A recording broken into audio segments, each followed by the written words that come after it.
ಎಲ್ರಿಗೂ ನಮಸ್ಕಾರ. ನಾನು ಡಾಕ್ಟರ್ ಪ್ರೇಮ್ ಕುಮಾರ್ ಮಾತಾಡೋದು. ಈಗ ರಾಷ್ಟ್ರಕವಿ ಕುವೆಂಪು ಅವರು ರಚಿಸಿರುವ ಜನಪ್ರಿಯ ವಾಲ್ಮೀಕಿ ರಾಮಾಯಣದ ಸುಂದರಕಾಂಡ ಮೊದಲನೇ ಅಧ್ಯಾಯ ಸಮುದ್ರ ಲಂಘನ ಕೇಳಿ. ಸೀತಾನ್ವೇಷಗಳೆಂದು ಹೊರಟ ಮಾರುತಿ ತನ್ನ ಪ್ರಯಾಣಕ್ಕೆ ದೇವಚಾರಣರಿಗೆ ದಾರಿಯಾದ ಆಕಾಶವೇ ಅತ್ಯುತ್ತಮವೆಂದು ಭಾವಿಸಿದನು. ಮಹೇಂದ್ರ ಪರ್ವತದ ಕಂದರದಲ್ಲಿ ತಲೆ ಎತ್ತಿ ನಿಂತಿದ್ದ ಆ ವಾನರ ವೀರನು ಮಲದು ನಿಂತಿರುವ ಮಹಾವೃಷಭದಂತೆ ಕಂಗೊಳಿಸುತ್ತಿದ್ದನು. ವೈಡೂರ್ಯ ವರ್ಣದಿಂದ ವಿರಾಜಿಸುತ್ತಿದ್ದ ಹಸಿರು ಹುಲ್ಲಿನ ಮೇಲೆ ಒಂದು ಕ್ಷಣಕಾಲ ಶತಪಥ ತಿರುಗುತ್ತಿದ್ದು ಅನಂತರ ಕೋಡುಗಳೊಂದನ್ನೇರಿ ನಿಂತುಕೊಂಡರು. ಮುಹೂರ್ತ ಮಾತ್ರ ಕಣ್ಮುಚ್ಚಿ ಪಂಚಭೂತಗಳನ್ನು ಮನಸ್ಸಿನಲ್ಲಿ ಧ್ಯಾನಿಸಿದ ಮೇಲೆ ಆ ವೀರನು ಪರ್ವತದ ಸತ್ವವನ್ನು ಪರಿಶೀಲಿಸಕ್ಕೋ ಎಂಬಂತೆ ಒಮ್ಮೆ ಕಾಲನ್ನು ನೆಲಕ್ಕೆ ಅಪ್ಪಳಿಸಿದನು. ಅದರಿಂದ ಪರ್ವತವೆಲ್ಲವೂ ಅಲುಗಾಡಿದಂತಾಯಿತು. ಸುತ್ತಲಿದ್ದ ಹೂಗಳೆಲ್ಲವೂ ಉದುರಿದವು. ಸಂಧಿಗಳಲ್ಲಿ ಹುದುಗಿದ್ದ ಹಾವುಗಳೆಲ್ಲವೂ ಹೊರಕ್ಕೆ ಬಂದವು.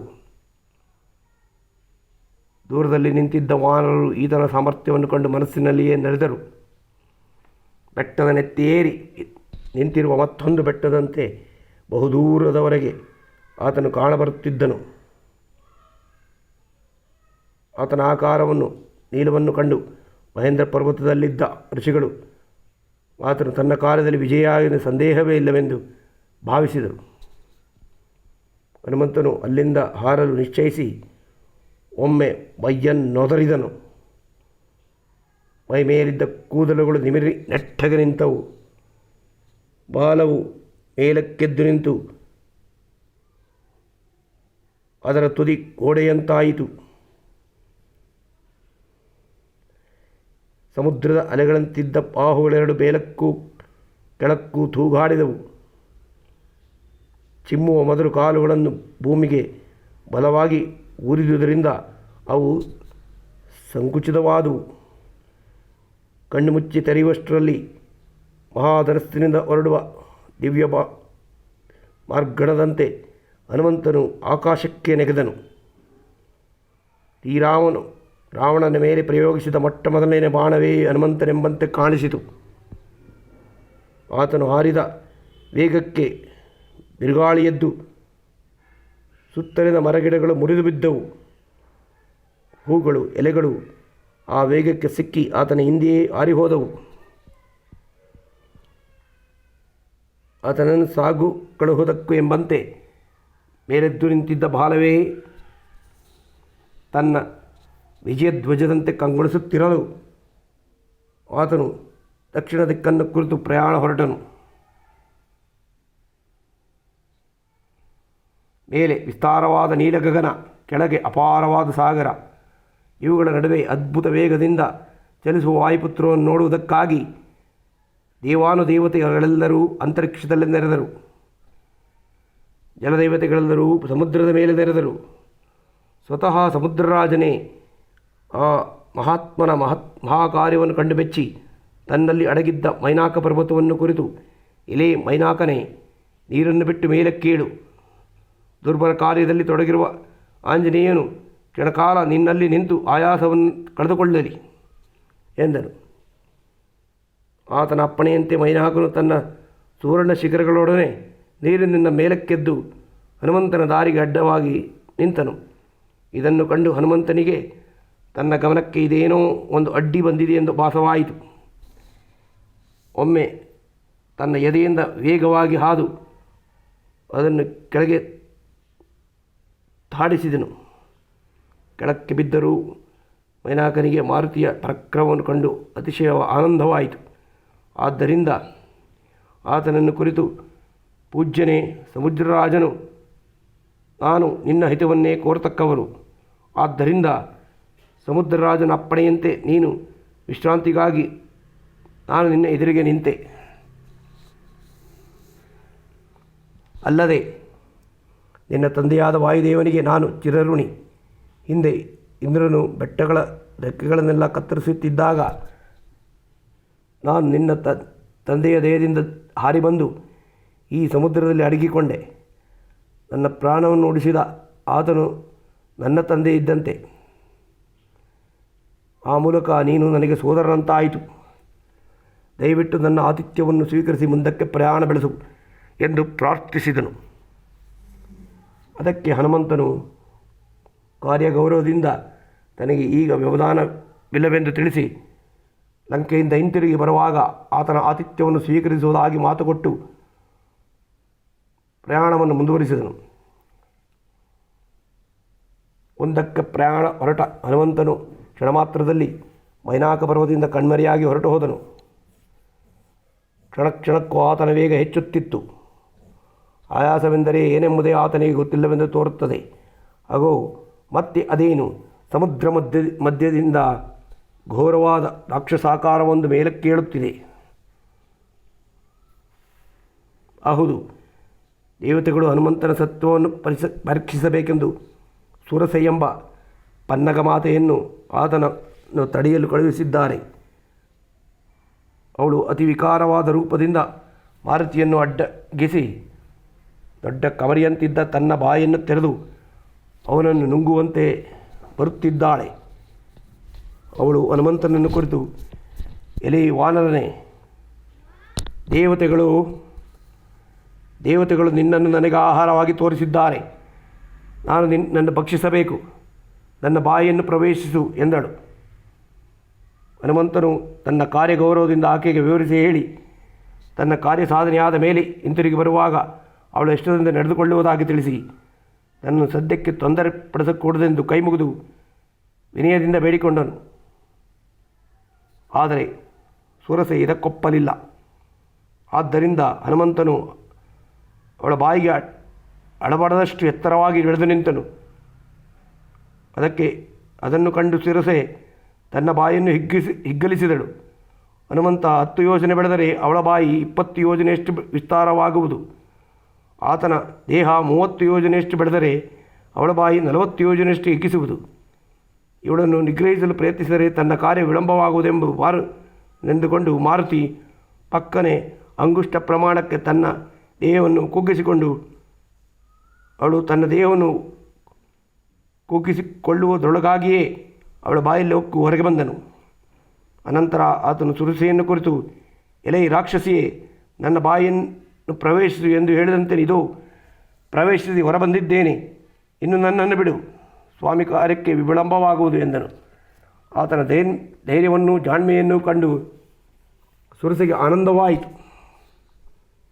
ಆತನನ್ನು ಬಾಯಿ ತುಂಬ ಹರಸಿ ಬೀಳ್ಕೊಟ್ಟಳು. ಸುರಸೆಯಿಂದ ಬೀಳ್ಕೊಂಡ ಹನುಮಂತನು ಮಳೆಗಾಲದ ಚಂದ್ರನಂತೆ ಮೇಘಗಳ ಮಧ್ಯದಲ್ಲಿ ಹಾರಿ ಹೋಗುತ್ತಾ ಸ್ವಲ್ಪ ದೂರವನ್ನು ಸವೆಸಿದ್ದನೋ ಇಲ್ಲವೋ ಅಷ್ಟರಲ್ಲಿ ಮತ್ತೊಂದು ವಿಘ್ನ ಪ್ರಾಪ್ತವಾಯಿತು. ಸಮುದ್ರ ಮಧ್ಯದಲ್ಲಿ ವಾಸಿಸುತ್ತಿದ್ದ ಸಿಂಹಿಕೆ ಎಂಬ ರಾಕ್ಷಸಿಯೊಬ್ಬಳು ಆತನನ್ನು ಕಂಡಳು.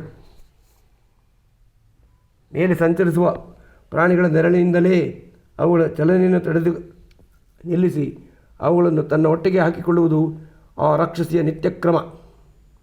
ಇಂದು ದೊಡ್ಡ ಬೇಟೆಯೆಂದು ದೊರೆಯಿತೆಂದು ಅವಳಿಗೆ ಮಹಾದಾನಂದವಾಯಿತು. ಸಮುದ್ರದ ಮೇಲೆ ಬಿದ್ದಿದ್ದ ಹನುಮಂತನ ನೆರಳನ್ನು ಹಿಡಿದು ಅವನ ಆಕಾಶಗಮನವನ್ನು ತಡೆದು ನಿಲ್ಲಿಸಿದಳು. ಎದುರುಗಾಳಿಯಿಂದ ತೊಂದರೆಗೊಳಗಾದ ಹಡಗಿನಿಂದ ತನ್ನ ಸ್ಥಿತಿ ಆಗಿರುವುದನ್ನು ಕಂಡು ಹನುಮಂತನು ಕೆಳಗೆ ನೋಡುತ್ತಾನೆ. ಭಯಂಕರ ರಾಕ್ಷಸಿ ಕಬರಿಯಂತಿರುವ ತನ್ನ ಬಾಯನ್ನು ತೆರೆದುಕೊಂಡು ನೆರಳಿನ ಮೂಲಕ ತನ್ನನ್ನು ಕೆಳಗೆಳೆಯುತ್ತಿದ್ದಾಳೆ. ಸುಗ್ರೀವನು ಹಿಂದೆ ಹೇಳಿದ್ದ ನೆರಳನ್ನು ಹಿಡಿದು ಭಕ್ಷಿಸುವ ಭೂತ ಇವಳೇ ಇರಬೇಕೆಂದು ಆತನು ತನ್ನ ದೇಹವನ್ನು ಅದ್ಭುತಾಕಾರವಾಗಿ ಬೆಳೆಸಿದನು. ಅನಂತರ ದೇಹವನ್ನು ನುಡುಗಿಸಿಕೊಂಡು ತಾನಾಗಿಯೇ ಅವಳ ಬಿಚ್ಚಿದ ಬಾಯಲ್ಲಿ ಪ್ರವೇಶಿಸಿದನು. ಹೊಟ್ಟೆಯನ್ನು ಹೊಕ್ಕ ಹನುಮಂತನು ಅವಳ ಉದರಸ್ಥಾನವನ್ನು ಸಿಗಿದು ಅಲ್ಲಿಂದ ಪುಟವೆದ್ದ ಚೆಂಡಿನಂತೆ ಆಕಾಶಕ್ಕೆ ನೆಗೆದನು. ಆ ರಾಕ್ಷಸಿ ಘೋರವಾಗಿ ಚಿತ್ಕರಿಸುತ್ತಾ ಸತ್ತು ನೀರಿನಲ್ಲಿ ಬಿದ್ದಳು. ಇಷ್ಟಾದ ಮೇಲೆ ಮತ್ತಾವ ವಿಘ್ನವೂ ಇಲ್ಲದೆ ಆತನು ಗರುಡನಂತೆ ಸುಖವಾಗಿ ಹಾರುತ್ತಾ ಸಮುದ್ರದ ದಂಡೆಗೆ ಬಂದು ಸೇರಿದನು. ಅದರ ತೀರದಲ್ಲಿ ದೊಡ್ಡದೊಂದು ಅಡವಿ ಇತ್ತು. ಹನುಮಂತನು ನೆಲಕ್ಕಿಳಿಯುವ ಮುನ್ನ ತನ್ನ ದೇಹವನ್ನು ಅತ್ಯಂತ ಚಿಕ್ಕದಾಗಿ ಕುಗ್ಗಿಸಿಕೊಂಡು ಆ ಅಡವಿಯಲ್ಲಿ ಕೇತಕಿ ವನದಿಂದ ತುಂಬಿರುವ ಲಂಬಾಚಲವೆಂಬ ಪರ್ವತದ ಶಿಖರದ ಮೇಲೆ ಬಂದಿಳಿದನು. ಈ ಪರ್ವತದಿಂದಾಚೆ ಅತ್ಯಂತ ಎತ್ತರವಾದ ತ್ರಿಕೂಟ ಶಿಖರವೆಂಬ ಪರ್ವತವಿತ್ತು. ಅದರ ಮೇಲ್ಗಡೆಯಲ್ಲಿಯೇ ಕಾಣಿಸಿತು ಲಂಕಾಪಟ್ಟಣ.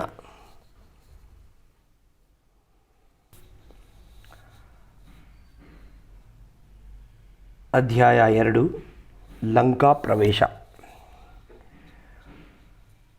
ಭಾರತದ ದಕ್ಷಿಣ ಸಮುದ್ರ ತೀರದಿಂದ ಲಂಕಾದ್ವೀಪಕ್ಕೆ 100 ಯೋಜನೆ ದೂರವಿತ್ತು. ಹನುಮಂತನು ಅಷ್ಟು ದೀರ್ಘವಾದ ಅಂತರವನ್ನು ಹಾರಿ ಬಂದಿದ್ದರೂ ಆತನಿಗೆ ಬಳಲಿಕೆ ಏನೋ ತೋರಲಿಲ್ಲ. ಆದಷ್ಟು ಬೇಗ ತಾನು ಬಂದಿರುವ ಕಾರ್ಯವನ್ನು ಸಾಧಿಸಬೇಕೆಂಬುದಷ್ಟೇ ಆತನ ಆತರ. ಆದ್ದರಿಂದ ಆತನು ಎದುರಿಗೆ ಕಾಣುತ್ತಿದ್ದ ತ್ರಿಕೂಟ ಪರ್ವತದಲ್ಲಿದ್ದ ಲಂಕಾಪಟ್ಟಣವನ್ನು ಪ್ರವೇಶಿಸುವ ಪ್ರಯತ್ನದಲ್ಲಿ ತೊಡಗಿದನು.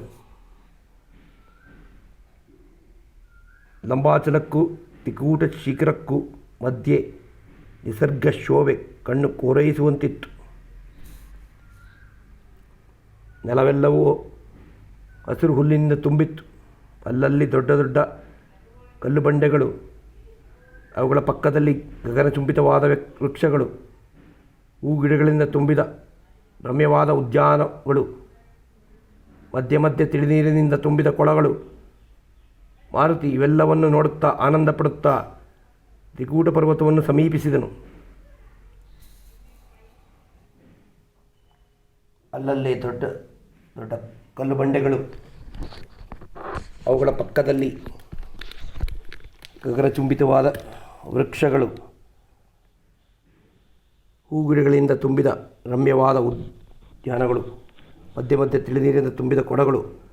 ಮಾರುತಿ ಇವೆಲ್ಲವನ್ನು ನೋಡುತ್ತಾ ಆನಂದ ಪಡುತ್ತಾ ತ್ರಿಕೂಟ ಪರ್ವತವನ್ನು ಸಮೀಪಿಸಿದನು. ಪರ್ವತದ ಮೇಲ್ಭಾಗದಲ್ಲಿ ಮೋಡದಿಂದ ತೂಗುಬಿಟ್ಟಿರುವಂತೆ ಕಾಣುತ್ತಿರುವ ಲಂಕಾಪಟ್ಟಣವು ಸಂಜೆಯ ಹೊಂಬಿಸಿಲಿನಲ್ಲಿ ಮೆರಿಮೆರಿ ಮಿಂಚುತ್ತಿತ್ತು. ಆ ಊರಿನ ಸುತ್ತಲೂ ಅಭೇದ್ಯವಾದ ಕೋಟೆ.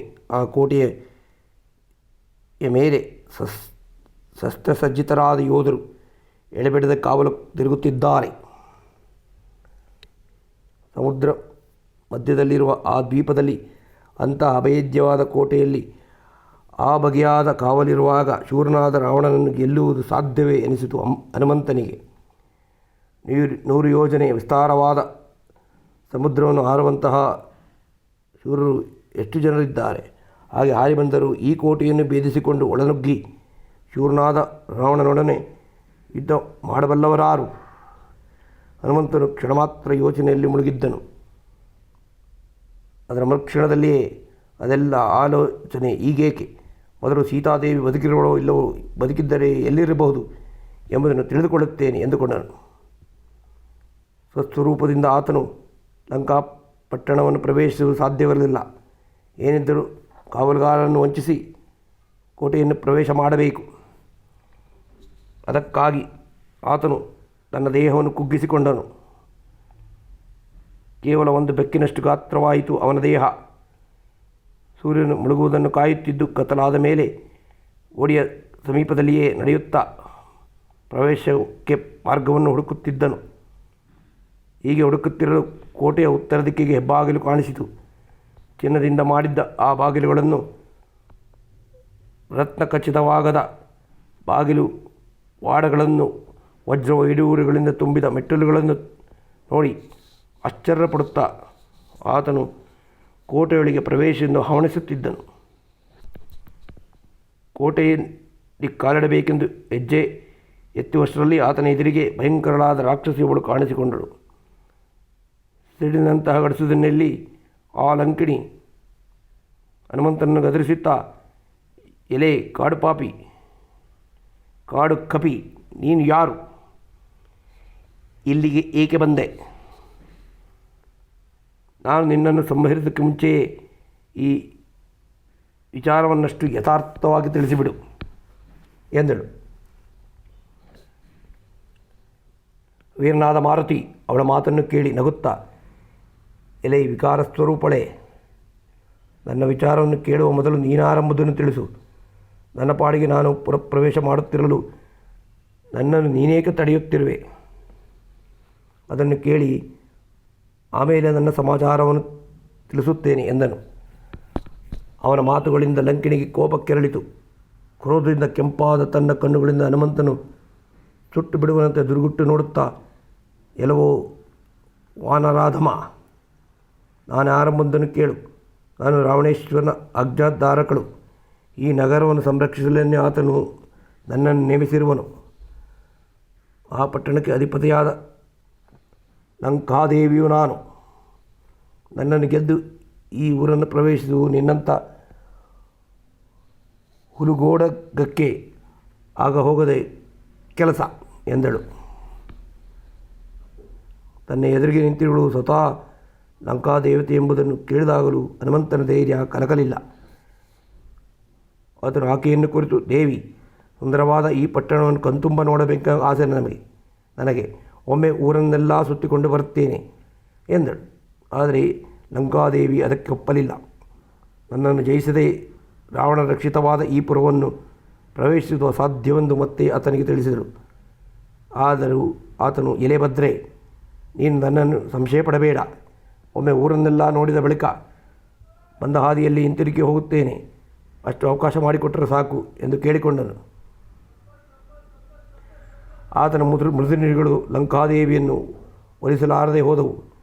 ಆಕೆ ಮತ್ತಷ್ಟು ಕ್ಷುದ್ರಳಾಗಿ ವಿಕಾರವಾಗಿ ಕೂಗುತ್ತಾ ಮಾರುತಿಯ ತಲೆ ಮೇಲೆ ತನ್ನ ಮುಷ್ಟಿಯಿಂದ ಬಲವಾದ ಪ್ರಹಾರ ಮಾಡಿದಳು.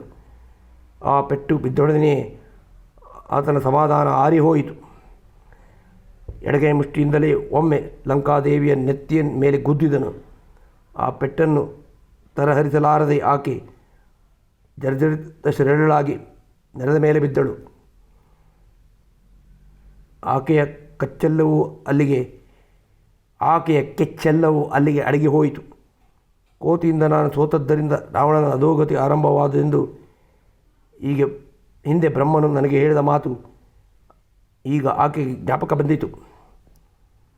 ಕೇವಲ ವಿನೀತ ಭಾವದಿಂದ ಅದನ್ನು ಹನುಮಂತನಿಗೆ ತಿಳಿಸಿ, ಎಲೆ ವಾನರೋತ್ತಮ, ದುರಾತ್ಮನಾದ ರಾವಣನಿಗೂ ಆತನ ಸಕಲ ಪರಿವಾರಕ್ಕೂ ಮೃತ್ಯು ಹತ್ತಿರವಾಗುತ್ತಾ ಬಂದಿದೆ.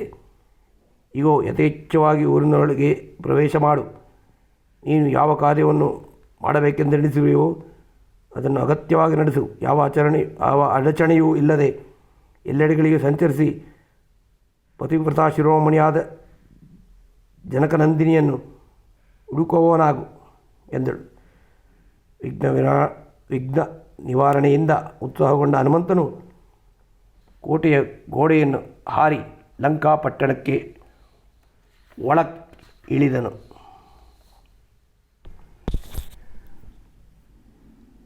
ಅಧ್ಯಾಯ 3. ರಾತ್ರಿಯಲ್ಲಿ ಲಂಕಾನಗರ. ಶತ್ರುವಿನ ಹೆಡೆದಲ್ಲಿ ಮೆಟ್ಟುವಂತೆ ವೀರಮಾರುತಿ ಲಂಕೆಯ ನೆಲದ ಮೇಲೆ ಎಡಗಾಲಿಟ್ಟು ಪುರವನ್ನು ಪ್ರವೇಶಿಸಿದನು. ಭಯಂಕರರಾದ ರಾಕ್ಷಸರು ಕಾವಲು ಕಾಯುತ್ತಿದ್ದ ರಾಜಮಾರ್ಗವನ್ನು ಅನುಸರಿಸಿಯೇ ಆತನು ನಡೆದನು. ಕಾಲಿಟ್ಟರೆ ಎಲ್ಲಿ ಮಾಸುವುದೋ ಎನ್ನುವಂತಿದ್ದ ಆ ರಾಜಮಾರ್ಗದ ಇಕ್ಕೆಲೆಗಳಲ್ಲೂ ಗಗನಚುಂಬಿತವಾದ ಉಪ್ಪರಿಗಳು ಮನೆಗಳಿದ್ದವು. ಜಗತ್ತಿನ ಐಶ್ವರ್ಯವಲ್ಲಿಯೂ ಅಲ್ಲಿಯೇ ಬಂದು ನೆಲೆಸಿರುವಂತೆ ನವರತ್ನಗಳಿಂದ ಅಲಂಕೃತವಾದ ಆ ಸೌಧದಿಂದಲೂ ವಾದ್ಯಧ್ವನಿ ಹೊಮ್ಮುತ್ತಿತ್ತು. ಎಲ್ಲಿ ನೋಡಿದರೂ ನಗುವಿನ ತರಂಗಗಳನ್ನೆಬ್ಬಿಸುವ ಗಂಡು ಹೆಣ್ಣುಗಳು, ಅಪ್ಸರೆಯರ ಕೋಮಲ ಕಂಠದಿಂದ ನಿಂದಿಸುವ ಕೋಕಿಲ ಗಾನದೊಡನೆ ಅತ್ತಿತ್ತ ಸಂಚರಿಸುತ್ತ ನವ ಯುವತಿಯರ ಕಾಂಚಿ ನೀನಾದವು ಕಾಲುಂದುಗೆಗಳ ಝಣಝಣಕಾರವು ಸೇರಿ ಮಧುರವಾದ ಸ್ವರಮೇಳವನ್ನು ಕೇಳಿಬರುತ್ತಿತ್ತು. ಹನುಮಂತನು ಲಂಕೆಯ ಸೌಂದರ್ಯವನ್ನು, ಜನರ ರಸಿಕತೆಯನ್ನು ಕಂಡು ಮೆಚ್ಚುತ್ತಾ ಮುಂದೆ ಹೊರಟನು. ಕೆಲವು ಮನೆಗಳಲ್ಲಿ ವೇದಘೋಷ ಕೇಳಿಬರುತ್ತಿದೆ, ಕೆಲವು ಮನೆಗಳಲ್ಲಿ ಆದಾಶೀರ್ವಾದ ಕೇಳಿಬರುತ್ತಿದೆ. ರಾಜಮಾರ್ಗವನ್ನು ಆವರಿಸಿ ನಿಂತಿರುವ ರಾವಣನ ಮೂಲಬಲ ಒಂದು ಕಡೆ, ಅದರ ಮಧ್ಯದಲ್ಲಿ ಕಾರ್ಯಗೌರವದಿಂದ ಓಡಾಡುತ್ತಿರುವ ಅನೇಕ ರಾಜದೂತರು. ಅವರಲ್ಲಿ ಕೆಲವರಿಗೆ ಒಂದೇ ಕಣ್ಣು, ಕೆಲವರಿಗೆ ಒಂದೇ ಕಿವಿ, ಕೆಲವರು ಬೃಹದಾಕಾರಿಗಳು, ಮತ್ತು ಕೆಲವರು ಕೇವಲ ಕುಳ್ಳರು. ಪ್ರತಿಯೊಬ್ಬರ ಕೈಯಲ್ಲೂ ಒಂದೊಂದು ಬಗೆಯಾದ ಭಯಂಕರವಾದ ಆಯುಧಗಳು. ಇವುಗಳೆಲ್ಲ ನೋಡುತ್ತಾ ಆಂಜನೇಯ ರಾಜಬೀದಿಯಿಂದ ಹಿಡಿದು ಮುಂದುವರಿಯುತ್ತಿರಲು ರಾಕ್ಷಸೇಶ್ವರನಾದ ರಾವಣನ ಅರಮನೆ ಸಿಕ್ಕಿತು. ಅರಮನೆಯ ಸುತ್ತಲೂ ದೊಡ್ಡ ಪ್ರಾಕಾರ. ಅಲ್ಲಿ ಎಲ್ಲಿ ನೋಡಿದರೂ ರಥಗಳು, ವಾಹನಗಳು, ವಿಮಾನಗಳು, ಆನೆ ಕುದುರೆಗಳು ಕಿರಿದು ತುಂಬಿದ್ದವು. ಅದರ ಹೊರಬಾಗಿಲು ಬಂಗಾರದಿಂದ ನಿರ್ಮಿತವಾದುದು. ಬಹುಬಲಾಢ್ಯರಾದ ಸಾವಿರಾರು ಮಂದಿ ರಾಕ್ಷಸರು ಆ ಬಾಗಿಲ ಬಳಿ ಬಹು ಎಚ್ಚರಿಕೆಯಿಂದ ಕಾವಲ ಕೆಲಸ ನಡೆಸುತ್ತಿದ್ದರು. ಹನುಮಂತನು ಆ ಪ್ರಾಕಾರದೊಡನೆ ಒಳಗೆ ಪ್ರವೇಶಿಸಿದನು. ಧೀಮಂತನಾದ ಹನುಮಂತನು ರಾವಣನ ಅರಮನೆಯ ಪ್ರಾಕಾರವನ್ನು ಪ್ರವೇಶಿಸುವ ಹೊತ್ತಿಗೆ ಮಧ್ಯರಾತ್ರಿಯ ಸಮಯವಾಗಿತ್ತು. ಆ ಹೊತ್ತಿಗೆ ಸರಿಯಾದ ಚಂದ್ರೋದಯವಾಯಿತು. ತುರುಮಂದೆಯ ಮಧ್ಯದಲ್ಲಿರುವ ಕೊಬ್ಬಿದ ಗೂಳಿಯಂತೆ ನಕ್ಷತ್ರ ಮಧ್ಯದಲ್ಲಿ ಹೊಳೆಯುತ್ತಿರುವ ಚಂದ್ರನು 4 ದಿಕ್ಕುಗಳಲ್ಲಿಯೂ ತನ್ನ ತಂಪಾದ ಕಿರಣವನ್ನು ಎರಚ ಹೊರಟನು.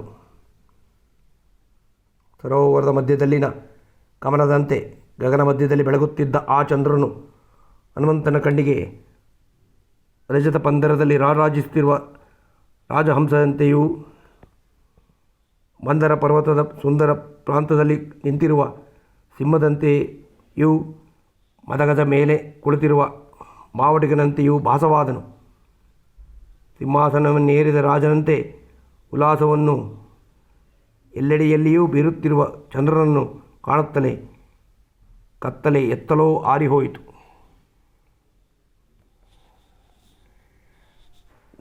ನಾಯಕರ ಪ್ರಣಯ ಕೋಪಗಳು ತೊಲಗಿ ಅವರು ಅನ್ಯೋನ್ಯಾಸಕ್ತರಾದರು. ಪಟ್ಟಣದ 4 ದಿಕ್ಕುಗಳಲ್ಲೂ ವೀಣಾ, ವೇಣು ಮೊದಲಾದ ತಂತ್ರಿವಾದ್ಯಗಳು ಕಿವಿಗಿಂಪಾದ ಇಂಚರವನ್ನು ಹೊರಚೆಲ್ಲತೊಡಗಿದವು. ಪತಿವ್ರತೆಯರಾದ ಸ್ತ್ರೀಯರು ತಮ್ಮ ಪತಿಗಳ ತೋಳತಲ್ಪದಲ್ಲಿ ಸುಖನಿದ್ರಾಸಕ್ತರಾದರು. ರಾತ್ರಿಂಚರರಾದ ರಾಕ್ಷಸರು ತಮ್ಮ ಕ್ರೂರ ಕೃತ್ಯಗಳಿಗಾಗಿ ವಿಹರಿಸಲು ಮನೆಯಿಂದ ಹೊರಟರು. ಒಂದು ಕಡೆ ಹಾಸ್ಯ ಪರಿಹಾಸ್ಯಗಳಲ್ಲಿ ತೊಡಗಿರುವ ಹೆಣ್ಣುಗಳು, ಮತ್ತೊಂದು ಪರಸ್ಪರ ಆಲಿಂಗದಲ್ಲಿ ಬಾಹ್ಯ ಜಗತ್ತನ್ನು ಮರೆತು ಅರ್ಥವಿಲ್ಲದೆ ಜಲ್ಪಿತಲ್ಲಿ ಮಗ್ನರಾಗಿರುವ ಕಾಮಾಸಕ್ತರು. ಇನ್ನೊಂದೆಡೆ ಪಾನದಿಂದ ಮತ್ತೇರಿ ಬಾಯಿಗೆ ಬಂದಂತೆ ಹರಡುತ್ತಲೋ ಅಥವಾ ಒಬ್ಬರನ್ನೊಬ್ಬರು ಬೈಯುತ್ತಲೋ ಇರುವ ಕುಡುಕರ ತಂಡ. ಭುಜದ ಮೇಲೆ ಪರಸ್ಪರ ತೋಳುಗಳನ್ನು ಬೀಸಿಕೊಂಡು ಓಡಾಡುತ್ತಿರುವ ಕಾಮಿಗಳು ಗಂಧಪುಷ್ಪಾಲಂಕೃತಗಳಾಗಿ ನಗುಮೊಗದಿಂದ ಉಲ್ಲಾಸವನ್ನು ಹೊರಸುತ್ತಿರುವ ಪ್ರಣಯ ಅಲ್ಲಲ್ಲಿ ಕಾಣಬರುತ್ತಿತ್ತು. ಆ ಊರಿನಲ್ಲಿ ಸತ್ಪುರುಷರಿಗೆ ಕಡಿಮೆ ಇರಲಿಲ್ಲ. ಉತ್ತಮ ರೂಪಕ್ಕೆ ತಕ್ಕ ಗುಣ, ಗುಣಕ್ಕೆ ತಕ್ಕ ನಡವಳಿಕೆ ಇವುಗಳುಳ್ಳ ರಾಕ್ಷಸರು ಕಂಡು ಹನುಮಂತನಿಗೆ ಆನಂದವಾಯಿತು. ಹನುಮಂತನು ಮನೆಯಿಂದ ಹೊರಗೆ ಹೋಗುತ್ತಾ ಸೀತೆಯ ಸಮಾಚಾರವನ್ನು ಸಂಗ್ರಹಿಸುವ ಪ್ರಯತ್ನಕ್ಕೆ ಕೈ ಹಾಕಿದನು. ಬರುಬರುತ್ತಾ ರಾತ್ರಿಯ ವೇಳೆ ಮೀರುವುದರಿಂದ ಜನರೆಲ್ಲವೂ ಸಾಮಾನ್ಯವಾಗಿ ನಿದ್ರಾಸಕ್ತರಾಗಿದ್ದರು. ಆದ್ದರಿಂದ ಅವನ ಕೆಲಸಕ್ಕೆ ಎಷ್ಟೋ ಅನುಕೂಲವಾದಂತಾಯಿತು. ಶ್ರೀರಾಮನು ತಿಳಿಸಿದ್ದ ಕುರುಹುಗಳೆಲ್ಲವೂ ಜಪ್ತಿಯಲ್ಲಿಟ್ಟುಕೊಂಡು ಮನೆಯಲ್ಲಿಯೂ ಸೀತೆಯನ್ನು ಶೋಧನೆಗೆ ತೊಡಗಿದನು. ಮಂಜುಳ ವಸ್ತ್ರಾಭರಣಗಳಿಂದಲೂ ಸುಂದರ ಲಾವಣ್ಯಗಳಿಂದಲೂ ಬೆಳಗುತ್ತಿದ್ದ ಅನೇಕ ಕಾಮಿನಿಯರು ಆತನ ಕಣ್ಣಿಗೆ ಬಿದ್ದರಾದರೂ ಸೀತೆ ಕಾಣಿಸಲಿಲ್ಲ. ಹೂಗಳಲ್ಲಿ ಓಡಾಡುವ ದುಂಬಿಗಳಂತೆ ಆನಂದ ಪರವಶರಾಗಿ ಮೈಮರೆತು ಮಲಗಿದ್ದ ಅನೇಕ ಸುರಸುಂದರಿಯರು ಅವನಿಗೆ ಕಾಣಬಂದರು. ಆದರೆ ಅವರಲ್ಲಿ ಒಬ್ಬರೂ ಸೀತೆಯನ್ನು ಹೋಲುತ್ತಿರಲಿಲ್ಲ. ಉಪ್ಪರಿಗೆಯ ಮೇಲೆ ಪತಿಯ ತೊಡೆಯ ಮೇಲೇರಿ ಕುಳಿತು ಬೆಳದಿಂಗಳನ್ನು ಹೀರುತ್ತಾ ಆನಂದಿಸುತ್ತಿದ್ದ ಪ್ರಮದೆಯರ ತಂಡದಲ್ಲಿಯೂ ಸೀತೆ ಕಾಣಬರಲಿಲ್ಲ. ರತಿಕೇಳಿಯಿಂದ ಆಯಾಸಗೊಂಡು ಮೈಮರೆತು ಮೇಲು ಹೊದ್ದಿಕೆಯಿಲ್ಲದೆ ಚಿನ್ನದಂತೆ ಹೊಳೆಯುವ ದೇಹಕಾಂತಿಯನ್ನು ಬೀರುತ್ತಾ ನಿದ್ರಾಮುದ್ರಿತರಾಗಿದ್ದ ಮತ್ತಾಕ ಶಿನಿಯರ ಸಮೂಹದಲ್ಲಿ ಎಲ್ಲಿಯೂ ಸೀತೆ ಕಾಣಬರಲಿಲ್ಲ. ಸಹಸ್ರಾರು ಹೆಣ್ಣುಗಳಲ್ಲಿ ಹುಡುಕಿ ನೋಡಿದರೂ ಸೀತಾದೇವಿಯ ಸುಳಿವೇ ಇರಲಿಲ್ಲ. ಉತ್ತಮ ಸ್ತ್ರೀಯರಲ್ಲಿ ಪರಮೋತ್ತಮಳೆಂದು ಪ್ರಸಿದ್ಧಳಾದ ಪತಿವ್ರತಾ ಶಿರೋಮಣಿ ಸೀತಾಮಾತೆ ಕಣ್ಣಿಗೆ ಬೀಳದಿದ್ದರಿಂದ ಹನುಮಂತನು ವ್ಯಥೆಗೊಂಡು ಕಿಂಕಿರ್ತಾ ವ್ಯತಮೂಢನಾಗಿ ಕ್ಷಣಕಾಲ ಸುಮ್ಮನೆ ನಿಂತನು.